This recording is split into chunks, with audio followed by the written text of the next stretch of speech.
on one level, the signal that comes out of the next few weeks will be very important, not just for the UK, but for the global system.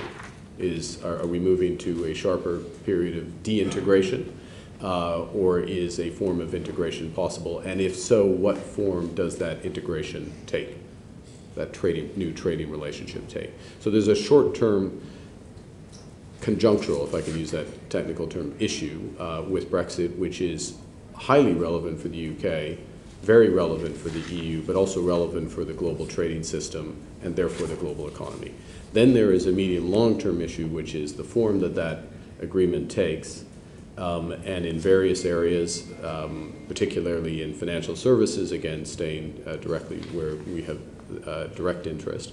Can it take the form that is more outcome-based as opposed to that was my next question. Yeah, no, that's a core issue, and if I can make it into a more general point, which is that, and I think we reference, the bank has done a lot of work on this to look around the trade imbalances of the major economies, particularly the United States, and it's our view.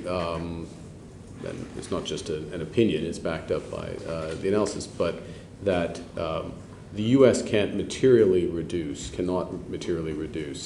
its trade deficit by just getting greater market access on the goods side. But in fact, if they were to reduce, if barriers to services trade that U.S. companies face were to be reduced to the same extent that barriers on goods trade had been reduced in recent decades, then they would cut their excess deficit in half.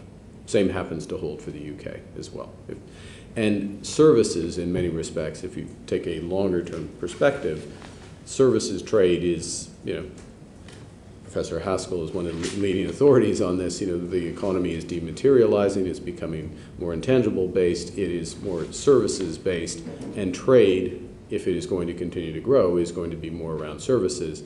So, and it is not realistic, this is an opinion, it's not realistic that the whole world is going to have the same rules around services, and so an approach that has begun in financial services, and yesterday's announcement with the CFTC is an example of this, that is focused on getting the same outcomes once you've achieved a certain minimum standard of minimum standards in whatever the service is, in this case financial services derivatives, and you have some form of supervisory or regulatory cooperation information sharing. Those are the building blocks for freer trade with services. And in that respect, how particularly the services side of Brexit is treated